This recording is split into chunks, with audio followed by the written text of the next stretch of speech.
Cassiopeia right now is just above the highest trees in my back deck. A couple of redwoods that get up to about 60 degrees to the north and the east. That being said, with Cassiopeia kind of just breaching over those right now, I had a pretty good view of Caldwell 13 in my telescope for the night.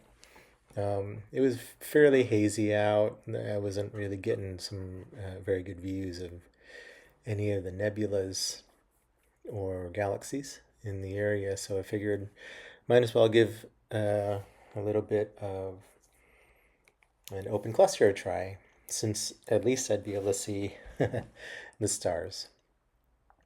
I'm still playing around with different ways of approaching getting precision in terms of the placement of stars. Lately, I've been trying to focus mostly on starting in the center and working my way out. I'm still struggling a little bit to find a way of making it feel more precise.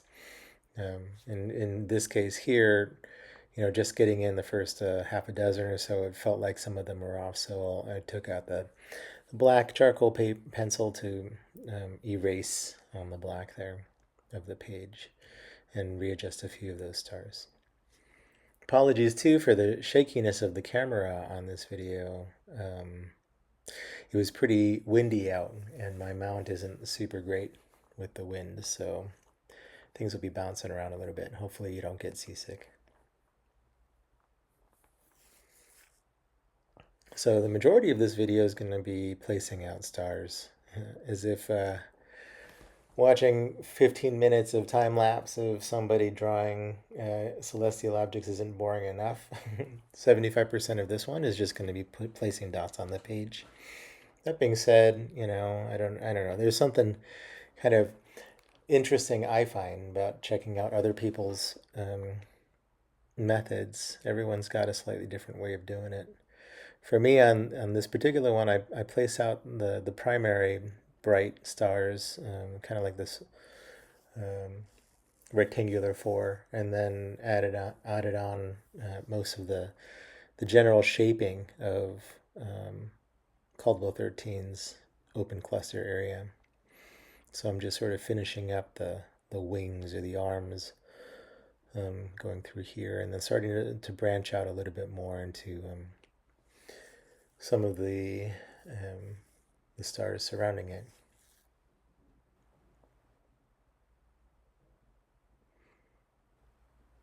One of the things that I find so interesting about sketching while observing is because it forces you to spend so much time just staring at the object. I definitely find that I end up seeing a lot more over the course of 30 or 45 minutes of drawing than if I were just observing on its own for maybe 10 or 15 minutes.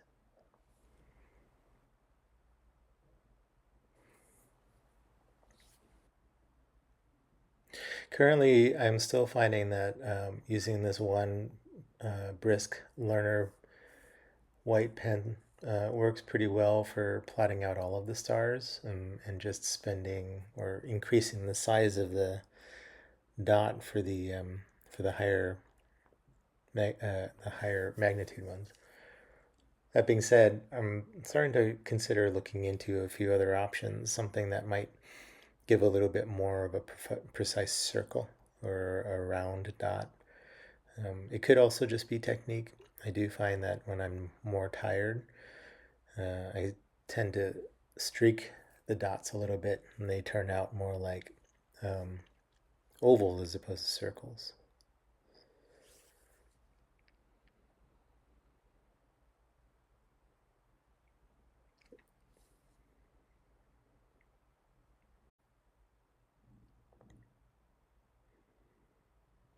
I have to say, overall, I'm not super happy with using the black charcoal pencil to erase, just because it is so dark. It leaves a black mark on the page, which doesn't really fully disappear at any point. I'm still trying to figure out if there might be a better option for erasing on the black page. Hopefully, I might go over to the art store and see if I can find other black pencils that might have a little bit less of an intensity than the charcoal. Hopefully, one of those will work a little bit better.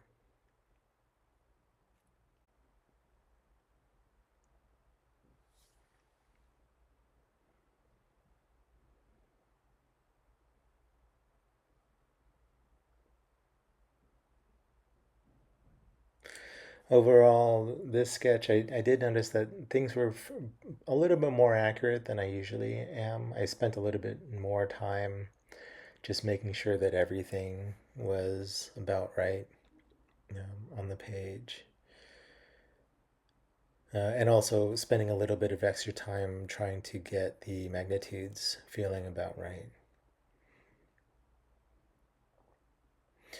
Here was not for that section, even though I was using the black charcoal, it wasn't really for erasing. It was more kind of just adjusting some of the shading of some of the magnitudes of the stars as well as the shaping of them. One of the issues that I do have with starting in the center, like I did for this object or for this drawing here, was that I realized as I started spreading out a little bit that my circle was a little bit too small compared to what I actually was seeing in the eyepiece. I could have extended it out another, I don't know, 15% or so to make it a little bit more accurate to the size of what I was seeing in the eyepiece. So that is something that I'm thinking that maybe perhaps the next time around I'll try and start in the center again with a kind of a positional star, and then create an like a farther out star closer to the outer edge, just to see if I can get the general shape scale a little bit more accurate before placing in anything else.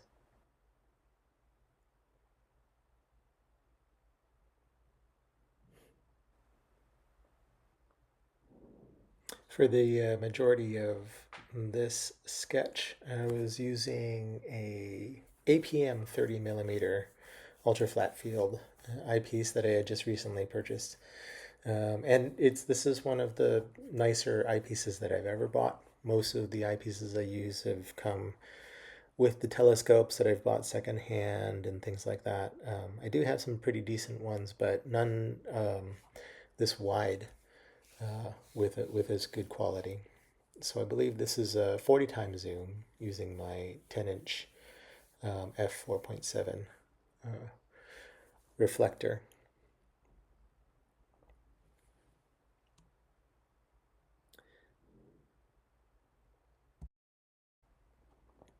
All right, at this point, directionally, things feel like, or at this point right here, the main stars felt about right in terms of the overall positioning. I did notice when I was observing before starting the sketch with some different eyepieces, I was able to make out a lot more detail within the actual cluster. And so I switched out my eyepiece to a zoom, the Baader zoom, just to try and get a little more detail in there. As I was sketching out kind of the overall position too, I was noticing that it felt like there was a general haze around the Caldwell open cluster area. I couldn't really tell if it was just lots of little stars that I wasn't able to kind of lock into specific dots, or if it was some sort of a nebula type thing going on there. But I figured I'd just try and kind of make the image as accurate as I could to the drawings, or sorry, as accurate as I could to what I was seeing in the eyepiece. So I started smoothing out one of like that one main bright star within the asterism, and then realized that I probably wanted to get a few more of the specific stars that I was seeing in there before going full on into the soft nebula type feel of what I was seeing. So Pulling out the brisk learner again, getting a few more of those dots, and as many as I could feel like was reasonably visible through the eyepiece. And for the most part, I think most of this drawing was done, or this detail stuff here was done at about 8 millimeters. So using my 10-inch telescope here. Let's see, what would that be?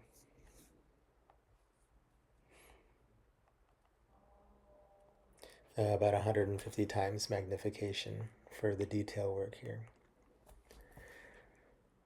So yeah, going back to the smudge tool now that I've gotten a bunch more of the little soft stars in here, just trying to get the halo effect that I was seeing with the two brightest stars within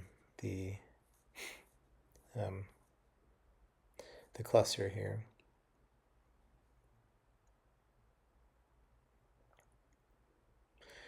And then to fill in some of the broader strokes of kind of the haze or whatever I was seeing in there.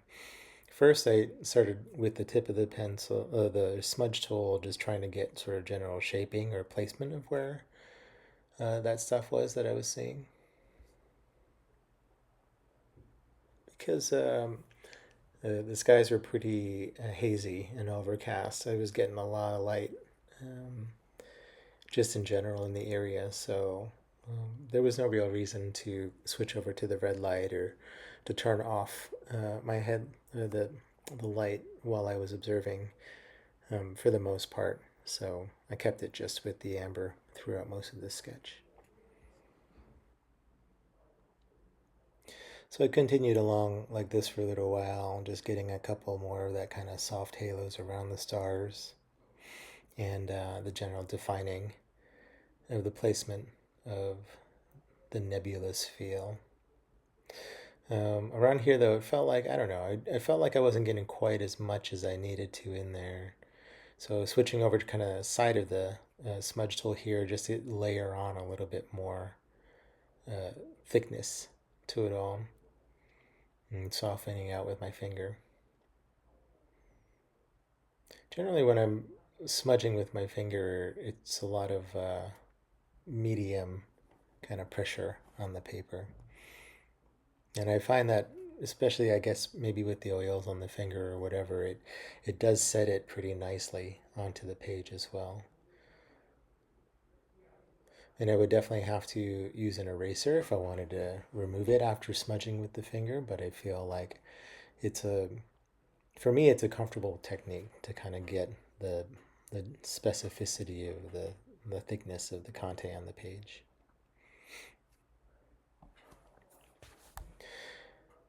And, using an eraser, it's always easy enough to kind of pull out some of the excess that might have come down.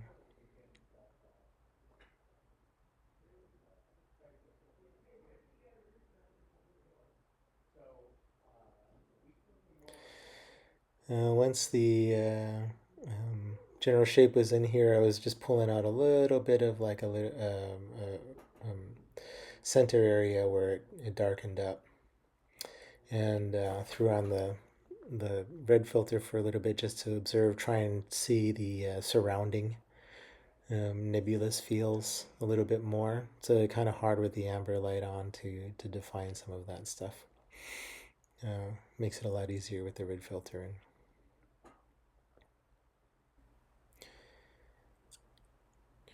Wind is really picking up here a little bit. But I think it starts dying down on a little bit later.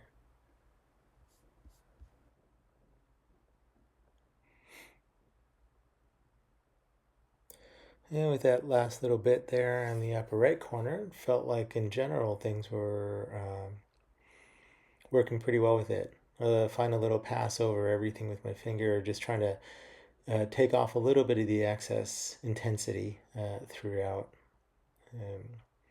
softening down a bit, and then bringing the sketchbook up to the eyepiece a little bit to just have a final check, and that was about it. And overall, fairly happy with the way that this one turned out. I feel like, as I said in the beginning, it felt like it was one of the more accurate ones for myself in terms of the placement of the stars.